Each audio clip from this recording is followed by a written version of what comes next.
ఇప్పటికే వరుసగా దెబ్బ మీద దెబ్బ బీఆర్ఎస్ పార్టీకి పడుతూనే ఉంది. ఆ పార్టీకి సంబంధించి ఒకప్పుడు 10 సంవత్సరాల ఉద్యమ నేపథ్యం అని చెప్పి ఆ తర్వాత 10 సంవత్సరాల పాటుగా అధికారాన్ని అనుభవించినటువంటి బీఆర్ఎస్ పార్టీ 20 సంవత్సరాలు ఒక రకంగా చెప్పాలంటే అధికారమో ఉద్యమమో నిత్యం ప్రజల్లో ఉన్న పార్టీ, ప్రజల ఆదర అభిమానాలు చొరగొన్న పార్టీ ఈరోజు నాయకుల కోసం కొరత ఏర్పడ్డది. ఇంతటి తీవ్ర స్థాయిలో అంటే ఒక్కొక్కరిగా ఇక్కడ వేసవికాలం వస్తున్న కొద్దీ ఏ రకంగా అయితే బావులు ఎండిపోతే ఆ రకంగా ఒక్కొక్కరిగా మొత్తం కూడా బీఆర్ఎస్ అనే ఒక గులాబీ వనం ఆ చెట్లని రాలిపోతున్నాయి, పూలని వాడిపోతున్నాయి, చెట్లు కొన్ని చోట్ల చచ్చిపోతున్నాయి కూడా. ఆ రకంగా మారిపోయింది గులాబీ పార్టీ పరిస్థితి. ప్రస్తుతం మరో ఎంపీ చేవెళ్ళ ఎంపీగా ప్రస్తుతం ఉన్నటువంటి రంజిత్ రెడ్డి సైతం ఆయన పార్టీ జంపింగ్ కోసం రెడీ అవుతున్నారంట. దాదాపుగా మొదటి నుంచి కూడా ఈ యొక్క అంశం తెర మీదకి వచ్చినప్పటి నుంచి తొలి వెలుగు చెప్తూనే ఉంది ఆయన పార్టీ మారడం పక్కా, ఎందుకంటే పోటీకి సైతం నిరాకరిస్తున్నాడు. ఒకసారి దీనికి సంబంధించి మరింతగా మీకు చెప్పే ముందు ఒక చిన్న వీడియో క్లిప్ చూపిస్తా, ఆ తర్వాత మీకు మరింత విశ్లేషణ చేసే ప్రయత్నం చేస్తా. ముందుగా గెలిపే లక్ష్యంగా పోవాలి 16 కాన్స్టిట్యూన్స్ లో అన్న ఒక ధ్యేయంతో ఈ రోజు చేవెళ్ళ పార్లమెంట్ కాన్స్టిట్యూన్స్ మొదలెట్టారు. సో డిసెంబర్ 25 మొదటిగా చేవెళ్ళ పార్లమెంటరీ స్థాయి సమీక్ష నుంచి బీఆర్ఎస్ పార్టీ పార్లమెంట్ ఎన్నికల శంఖారావం పూరించింది. చేవెళ్ళ పార్లమెంటరీ స్థాయి ప్రజాప్రతినిధులు, ఎంపీపీలు, ఎంపీటీసీలు, జెడ్పీటీసీలు, జెడ్పీ చైర్పర్సన్లు, మున్సిపల్ కౌన్సిలర్లు, మున్సిపల్ చైర్పర్సన్లు, డిప్యూటీ చైర్పర్సన్లు అందరినీ ముఖ్యంగా బీఆర్ఎస్ పార్టీ ముఖ్య నాయకులతోని ఒక సమావేశం ఏర్పాటు చేసుకొని ఆ రోజే చేవెళ్ళ ఎంపీగా రంజిత్ రెడ్డి పేరు ప్రకటించింది. బీఆర్ఎస్ పార్టీ అభ్యర్థిగా దాదాపుగా పని కూడా చేసుకోవచ్చు అన్నట్టుగా ఇప్పటికే డిక్లేర్ కూడా చేసింది. నువ్వే పని చేసుకో అని చెప్పారు. ఈ రోజు చేవెళ్ళ పార్లమెంట్ కాన్స్టిట్యూన్స్ మొదలెట్టారు. నన్ను అభ్యర్థిగా చెప్తూ నువ్వే పని చేసుకో అని చెప్పడము, అందరితో రివ్యూ చేసి ఈ రాబోయే 10-15 రోజులు కార్యాచరణ ఏంటో డిస్కస్ చేశారు. రైట్, ఇక నువ్వే అభ్యర్థి అని చెప్పి ఇక పని చేసుకోవచ్చు అంటూ కూడా రంజిత్ రెడ్డికి BRS party working president KTR సమక్షంలో ఈ యొక్క కార్యక్రమం నిర్వహించబడింది. ఆ కార్యక్రమంలో నువ్వే అభ్యర్థిగా పని చేసుకో అంటూ కూడా డిక్లేర్ చేశారట. మరి అటువంటి పరిస్థితి నుంచి ఈరోజు మళ్ళీ చేవెళ్ళ అభ్యర్థి ఎవరైనా స్థాయి దాకా ఎందుకు వచ్చింది? ప్రస్తుతం ప్రకటించిన అభ్యర్థులు చూస్తే కనుక బీఆర్ఎస్ పార్టీ ఖమ్మం నుంచి నామ నాగేశ్వరరావు, మహబూబాద్ నుంచి మాలోత్ కవిత, మల్కాజ్గిరి నుంచి షంబిపూర్ రాజు, తర్వాత మరొక 2 నియోజకవర్గాలు, ఓవరాల్గా 5 నియోజకవర్గాలకు సంబంధించి ఈరోజు పూర్తిగా మల్కాజ్గిరి పార్లమెంట్ సెగ్మెంట్ తోని 5 నియోజకవర్గాలు పూర్తయింది. కరీంనగర్లో ఎవరు వినోద్ కుమార్, సో పెద్దపల్లి నుంచి కొప్పుల ఈశ్వర్, మల్కాజ్గిరి నుంచి షంబిపూర్ రాజు, ఓవరాల్గా 5 నియోజకవర్గాలకు సంబంధించి పార్లమెంట్ అభ్యర్థులను ప్రకటించేసింది అధికారికంగా. మరి మొదట డిసెంబర్ 25న ఏదైతే పార్లమెంటరీ స్థాయి సమీక్షా సమావేశం ఏర్పాటు చేసిందో ఆ రోజు అభ్యర్థిని తానే అన్నట్టుగా రంజిత్ రెడ్డి ఏకంగా మీడియా ముందుకు వచ్చి మాట్లాడిన మాటలు ఈరోజు ఏమైపోయినాయి? సో ఒకసారి చూస్తే కనుక మొదటి నుంచి కూడా బీఆర్ఎస్ పార్టీలో ఎంపీ ఎప్పుడైతే అసెంబ్లీ సెగ్మెంట్కి సంబంధించి ఎన్నికలు పూర్తయిన బీఆర్ఎస్ పార్టీ అక్కడ ఓడిపోయిందో ఒక్కొక్కరిగా బీఆర్ఎస్ పార్టీ ఉన్నటువంటి గతంలో ఏది చెప్పినా కేసీఆర్ మాట జవదాటకుండా ఆజ్ఞ ప్రభు అన్నట్టుగా ఆ పార్టీ ఎమ్మెల్యేలు కానీ, ఎంపీలు కానీ, మంత్రులు కానీ ఆజ్ఞ ప్రభు అన్నట్టుగా మనం సినిమాలో చూసినట్టుగా ఆజ్ఞాపించగానే ఆజ్ఞ ప్రభు అంటూ ఆ యొక్క ఆ మాటను పట్టుకొని జవదాటకుండా ముందుకు కొనసాగేవారు. కానీ అసెంబ్లీ ఎన్నికల తర్వాత నుంచి కూడా తమ వ్యతిరేక రాగాన్ని వినిపిస్తూనే ఉన్నారు బీఆర్ఎస్ పార్టీకి సంబంధించిన నాయకులు. అది క్షేత్రస్థాయిలో సర్పంచ్ నుంచి మొదలుకుంటే పై స్థాయి ఎంపీల వరకు మాజీ మంత్రుల వరకు కూడా ఒక రకంగా చెప్పాలంటే ముందుకు కొనసాగింది. పట్నం మహేందర్ రెడ్డి వెళ్ళిపోవడం జరిగింది. ఈరోజు రంజిత్ రెడ్డి అదే బాటలో ఉన్నారు. గుత్తా సుఖేందర్ రెడ్డి తనయుడు గుత్తా అమిత్ రెడ్డి, గుత్తా సుఖేందర్ రెడ్డి ఇద్దరు కూడా వేం నరేందర్ రెడ్డి భేటీ అయ్యారట. సో ఒకసారి చేవెళ్ళ పార్లమెంట్ నియోజకవర్గానికి సంబంధించి అసెంబ్లీ సెగ్మెంట్ చూద్దాం. ఎందుకు ఇంత వివరంగా చెప్పాల్సి వస్తుందంటే పార్టీ పరిస్థితి ఎంత దయనీయంగా మారింది, ఏ రకంగా మారిపోయిందో చెప్పాలనే ఉద్దేశం. దీంట్లో చేవెళ్ళ పార్లమెంట్ మనం గమనిస్తే కనుక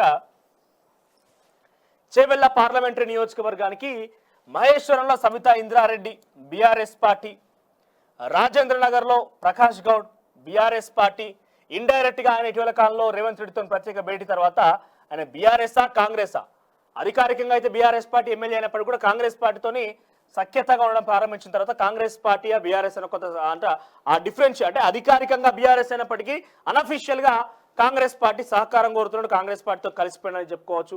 ఇక షేర్లింగంపల్లి నుంచి అరకపూడి గాంధీ బీఆర్ఎస్ పార్టీ, చేవెల్ నుంచి కాళే ఆదయ్య ఆయన కూడా బీఆర్ఎస్ కాంగ్రెస్ అనే కన్ఫ్యూజన్. ఇక పరిగిలో నుంచి Congress party, Vikarabad Congress party, Tandur Congress party. ఓవరాల్గా ఇక్కడ మీరు గమనిస్తే డైరెక్ట్గా 3 కాంగ్రెస్కి, 2 బీఆర్ఎస్కి, మరో 2 జర కన్ఫ్యూజన్గా ఉన్నాయి. సో ఎక్కువగా 5 కాంగ్రెస్కి అనుకోవచ్చు ఒక రకంగా చెప్పాలంటే. సో 2 బీఆర్ఎస్, 2 ఇండివిజువల్గా బీఆర్ఎస్ కాంగ్రెస్ కన్ఫ్యూజన్, ఇక 3 డైరెక్ట్ కాంగ్రెస్. ఓవరాల్గా అటు ఇటుగా చూసుకున్న ఒక 5 కాన్ఫిడెన్స్ అయితే కాంగ్రెస్ పార్టీ వైపు ఉన్నది చేవెళ్ళ పార్లమెంటరీ నియోజకవర్గంలో. దీనికి తోడు ఇక్కడ బలమైన నేతగా ఉన్నటువంటి పట్నం ఫ్యామిలీ, అంటే బలమైన నేత అంటే ఆర్థికంగా ఉన్నటువంటి వ్యక్తి కాబట్టి పట్నం ఫ్యామిలీ, పట్నం మహేందర్ రెడ్డి, పట్నం సునీతారెడ్డి వీళ్ళందరూ కూడా కొంత చేవెళ్ళ నియోజకవర్గంలో ముఖ్యంగా ఉమ్మడి రంగారెడ్డి జిల్లాలో ప్రభావితం చేసినటువంటి వ్యక్తులు. సో ఈ ప్రభావితం చేసే వ్యక్తులు కాస్త ఒక్కసారిగా కాంగ్రెస్ పార్టీలో చేరిపోవడంతో రంజిత్ రెడ్డికి డమ్మాలనే పరిస్థితి వచ్చేసింది, రంజిత్ రెడ్డికి వెనుక తిరిగే పరిస్థితికి వచ్చేసింది. దీనికి తోడు రేవంత్ రెడ్డి పార్టీల పరంగా వాళ్ళు విభేదాలు ఉన్నప్పటికీ కొంత వాళ్ళ మధ్య ఫ్రెండ్షిప్ ఉంది, ఆ రిలేషన్షిప్ ఉంది అనేది బయట బహిరంగంగా వినబడుతున్న చర్చ. కొండా విశ్వేశ్వరరెడ్డితో మంచి రిలేషన్ అయితే ఉంది రేవంత్ రెడ్డికి, ఎప్పుడు కూడా పెద్ద విభేదించడం కనబడలేదు. ఒక లాయల్ లీడర్, చాలా కమిటెడ్ పర్సన్ కూడా గతంలో అనేక మార్లు కొండ విశ్వేశ్వరరెడ్డిని కొనియాడిన పరిస్థితి. ఆ తర్వాత రంజిత్ రెడ్డి విషయానికి వచ్చినా కూడా రంజిత్ రెడ్డి సైతం చాలా పెద్ద ఎలిగేషన్ చేసినట్టుగా రంజిత్ రెడ్డి గురించి యాంటీగా మాట్లాడి ఇక్కడ కనబడలేదు. దీనికి తోడు ఇదే పార్లమెంటరీ కాన్స్టిట్యుయెన్సీకి నేరుగా ముఖ్యమంత్రి రేవంత్ రెడ్డియే ఇన్ఛార్జ్. సో ఈయన ఇన్ఛార్జ్గా ఉన్నటువంటి ఈ పార్లమెంటరీ నియోజకవర్గం ఎలాగైనా గెలిపే లక్ష్యంగా పనిచేస్తుంటారు కాబట్టి డెఫినెట్ గా ఇక్కడ గెలవాల్సిందే లక్ష్యంగా వాళ్ళు ముందు కొనసాగుతున్నారు. చేవెళ్ళలో ఇప్పటికే ఇక్కడ మనం గమనిస్తే కాంగ్రెస్ పార్టీ అభ్యర్థి ప్రకటించేసింది పట్నం సునీత మహేందర్ రెడ్డి, గతంలో వాళ్ళు బీఆర్ఎస్ పార్టీ నుంచి వచ్చిన వాళ్ళే. సో ప్రస్తుతం ఎంపీగా కొనసాగుతున్న రంజిత్ రెడ్డి చూసుకున్న బీఆర్ఎస్ పార్టీ నుంచి వచ్చిన బీఆర్ఎస్ పార్టీలో కొనసాగుతున్న వాళ్ళు ఎంపీగా ఉన్నారు. సో గతంలో ఇవన్నీ కలిసి వచ్చిన అంశాలుగా తెలంగాణ అంటే కొంత సెంటిమెంట్ రగల్చే ప్రయత్నం కావచ్చు, తర్వాత పార్లమెంట్ ఎన్నికల నేపథ్యంలో రంజిత్ రెడ్డి కొత్తగా వచ్చిన అభ్యర్థిగా కావచ్చు, లేకుంటే పట్నం మహేందర్ రెడ్డి సపోర్ట్ కావచ్చు, కేసీఆర్ నేరుగా వెళ్ళి అక్కడ అనేక ప్రాతినిధ్యం వహించే విషయాలు కావచ్చు, లేకుంటే పరిగి వికారాబాద్ తాండ్రు అన్నీ కూడా బీఆర్ఎస్ పార్టీకి సంబంధించిన వ్యక్తులే. అప్పుడు కాంగ్రెస్ పార్టీ మీద కొంత కాన్ఫిడెన్స్ కూడా తగ్గింది. ప్రజలు అసెంబ్లీ సెగ్మెంట్లో ఘోర పరాజయం, పార్టీలో మహేశ్వరం నుంచి కావచ్చు, తర్వాత తాండూరు నుంచి కావచ్చు, ఈ 2 నియోజకవర్గాల నుంచి చాలా కీలకమైనటువంటి రోహిత్ రెడ్డిని, సబితా ఇంద్రెడ్డిని కాంగ్రెస్ పార్టీ నుంచి బీఆర్ఎస్ లో చేర్చుకోవడం కావచ్చు, ఇట్లా ఒక్కొక్కటి కాస్త కాంగ్రెస్ పార్టీని కిందికి ఒక రకంగా చెప్పాలంటే దిగజార్చిపోయినాయి.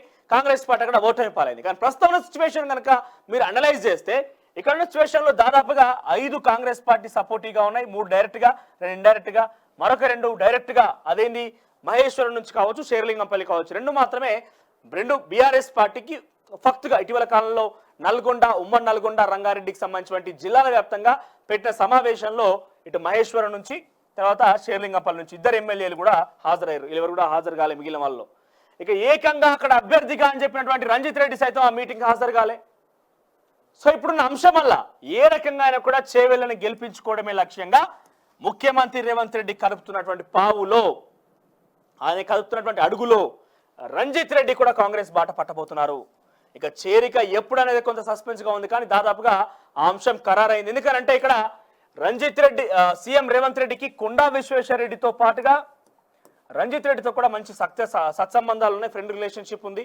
దాంట్లో బెటర్గా కొండా విశ్వేశ్వరరెడ్డి. సో నేరుగా వెళ్ళి కొండా విశ్వేశ్వరరెడ్డిని విభేదించి ఆయన అక్కడ ప్రసంగం చేసేటువంటి ఆ సాహసం కావచ్చు, లేకపోతే రాజకీయంగా ఎంతైనా కూడా అది చేయకపోవచ్చు అనే ఆలోచనల భాగంగా ఇప్పటికే రంజిత్ రెడ్డి వర్సెస్ గా కొండా విశ్వేశ్వరరెడ్డి అక్కడ నిప్పు ఉప్పు అన్నట్టుగా కొనసాగుతుంది చేవెళ్ళ పార్లమెంటరీ నియోజకవర్గంలో. అయితే రంజిత్ రెడ్డి సునీతా మహేందర్ రెడ్డికి మరింతగా రంజిత్ రెడ్డి బలాన్ని చేకూర్చి ఇక్కడ వీళ్ళిద్దరిని ఎక్కుపెట్టి కొండాను ఢీకొనేటువంటి ప్లాన్ లో సీఎం రేవంత్ రెడ్డి చేస్తున్న ఒక ప్లాన్, పెద్ద ప్లాన్ అని చెప్పుకోవచ్చు. ఏకంగా ఆయన ప్రాతినిధ్యం వహిస్తున్న నియోజకవర్గం, ఆయన ప్రాతినిధ్యం వహిస్తున్నటువంటి ఇన్ఛార్జ్ ప్రాతినిధ్యం వహిస్తున్నటువంటి నియోజకవర్గం చేవెళ్ళ పార్లమెంటరీ. సో కొండాను ఢీకొనాలంటే డైరెక్ట్ అటాక్ కాకుండా ఇట్లా క్రాస్ గా రంజిత్ రెడ్డి, సునీతా మహేందర్ రెడ్డి, తర్వాత కొండా. సో ఈ రకంగా ఢీకునే ప్రయత్నం జరుగుతోంది. దీనికి తోడు రంజిత్ రెడ్డి రేపో మాపో కాంగ్రెస్ పార్టీలో చేరబోతున్నారు. ఏకంగా రంజిత్ రెడ్డి కాదు, మీరు గమనిస్తే ఇటీవల కాలంలో చేరిక అయినటువంటి అంశాలు కనుక గమనిస్తే మొదట బొంతు రామ్మోహన్, తర్వాత డిప్యూటీ మేయర్, తర్వాత కొంతమంది కార్పొరేట్ బాబా ఫసీయుద్దీన్ కావచ్చు. ఎలక్షన్ సందర్భంలో సిఎన్ రెడ్డి ఏకైక వ్యక్తి కాంగ్రెస్ పార్టీలో చేయడం జరిగింది, రహమత్ నగర్ కార్పొరేటర్. ఆ తర్వాత బాబా ఫసీయుద్దీన్, తర్వాత బొంతు రామ్మోహన్, శ్రీదేవి, తర్వాత డిప్యూటీ మేయర్, అట్లా కొనసాగుతూ కాస్త ఏకంగా ఎంపీలను సైతం కొల్లగొట్టేటువంటి సిచ్యువేషన్కి వచ్చింది. ఈరోజు పెద్ద ఎత్తున ప్రచారం అవుతున్న మరో వార్త ఏంటంటే బీఆర్ఎస్ పార్టీకి సంబంధించినటువంటి ప్రస్తుతం మండలి చైర్మన్ కొనసాగుతున్న గుత్తా సుఖేందర్ రెడ్డి సైతం రేపో మాపో అన్నట్టుగా వ్యవహరిస్తున్నారు. రేపో మాపో కాంగ్రెస్ పార్టీలో చేరే అవకాశం కూడా మెండుగా ఉంది. ఎందుకంటే గుత్తా అమిత్ రెడ్డికి టికెట్ కావాలన్న లక్ష్యంతో బీఆర్ఎస్ పార్టీలో ఎంత మేర ప్రయత్నం చేసినప్పటికీ నల్గొండలో ఇప్పటికే వాళ్ళు కొంత కన్ఫర్మ్ అయిపోయి ఉన్నారు కొన్ని టికెట్ల విషయంలో. దీంతో పాటుగా అక్కడ ఇవ్వాలంటే నిరాకరిస్తున్నారు. భువనగిరి స్థానంలో కూడా కొంతమంది వ్యక్తుల పేర్లు పరిశీలనలో ఉన్నది కాబట్టి తమకు టికెట్ రాదనే ఒక ఆందోళనలో, అంటే ఇక్కడ ప్రయత్నం వల్ల ఒకటే, కాంగ్రెస్ పార్టీ వాళ్ళు చెప్పిన ప్రకారంగా 16 స్థానాలు గెలవాలనే ఒక లక్ష్యంతో కాంగ్రెస్ పార్టీ ముందుకు పోతే బీఆర్ఎస్ పార్టీ నుంచి వచ్చే పట్నం మహేందర్ రెడ్డి కానీ, బొంతు రామ్మోహన్ కానీ, ఇతరత్ర వ్యక్తులు ఇంకెవరు వచ్చినా వాళ్ళ లక్ష్యం టికెట్ ఎంపీ. ఒక టికెట్ కావాలి, ఇంకొకటి ఎంపీ కావాలి. సో అధికార పార్టీలో ఉన్నది కాబట్టి కాంగ్రెస్ పార్టీ కొంత ఫేవరబుల్ గానే ఇక్కడ సిచ్యువేషన్ కూడా ఉండే అవకాశం ఉంటుంది. ఈ నేపథ్యంలోనే ఈ 16 స్థానాలు గెలవాలంటే ఏ రకంగా అయినా సరే మేము పార్టీలో చేర్చుకుంటామా, కొత్త వారికి అవకాశం ఇస్తామా, ఇంకేదైనా సరే 16 స్థానాలు గెలవాలి. సో ఈ అంశానికి వీళ్ళ ప్లాన్ లో ఉంటే ఇక్కడ టికెట్ కావాలి, ఎంపీ సీట్ కావాలి, ఎంపీ గెలవాలనే ఒక లక్ష్యంతో బీఆర్ఎస్ పార్టీ ముందుకు పోతుంది. బీఆర్ఎస్ పార్టీకి సంబంధించిన నాయకులు ముందడుగేస్తున్నారు. దాంట్లో ఇటీవల కాలంలో ఆయన చెప్పిన పేర్ల పరిశీలనతో పాటుగా మరికొంతమంది వ్యక్తుల పేరు ఏంటంటే ఇక్కడ కడియం శ్రీహరి. సో కడియం శ్రీహరి కూడా పావులు గడుపుతున్నారట. కడియం శ్రీహరికి ఆ వరంగల్ ఎంపీ టికెట్ వచ్చే అవకాశం కూడా ఉన్నట్టుగా పెద్ద ఎత్తున వార్తల ప్రచారంలో ఉన్నాయి. దీనితో ఇటీవల కాలంలో వేం నరేందర్ రెడ్డిని మల్లారెడ్డి సైతం భేటీ అవ్వడం జరిగింది. నేను వస్తాను, నా మీద కొన్ని ఏదైతే బిల్డింగ్ కూల్చా లేకపోతే రకరకాలైనటువంటి చర్యలు తీసుకుంటున్న చర్యలు కొంచెం డౌన్ చేయండి, వస్తాను, నాకు టికెట్ ఇవ్వండి, నా కొడుకుని గెలిపించుకుంటాను కూడా చెప్పడం జరిగింది. సో ఏదేమైనా ముందస్తుగా పార్లమెంట్ ఎన్నికల నేపథ్యంలో కాంగ్రెస్ పార్టీ రచిస్తున్న వ్యూహాలకి, వాళ్ళు వేస్తున్న ఎత్తుగడలకి బీఆర్ఎస్ పార్టీ కాస్త కుదేలేదని చెప్పాలి. సో బయటికి గాంభీర్యంగా కనిపించిన లోపల మాత్రం అంతర్మదనంతో కేసీఆర్ సతమతం అవుతున్నట్టు తెలుస్తోంది. ఏం చేయాలో అర్థం కాని పరిస్థితుల్లో కొంత ఇబ్బందికర వాతావరణంలో ఆయన అసహనం కోల్పోయి, లేకుంటే సొంత పార్టీ నాయకుల మీద ఉన్నటువంటి ఆ యొక్క రెస్పెక్ట్ కానీ లేకపోతే ఆ యొక్క నమ్మకాన్ని కోల్పోయిన పరిస్థితి కనబడతా ఉంది.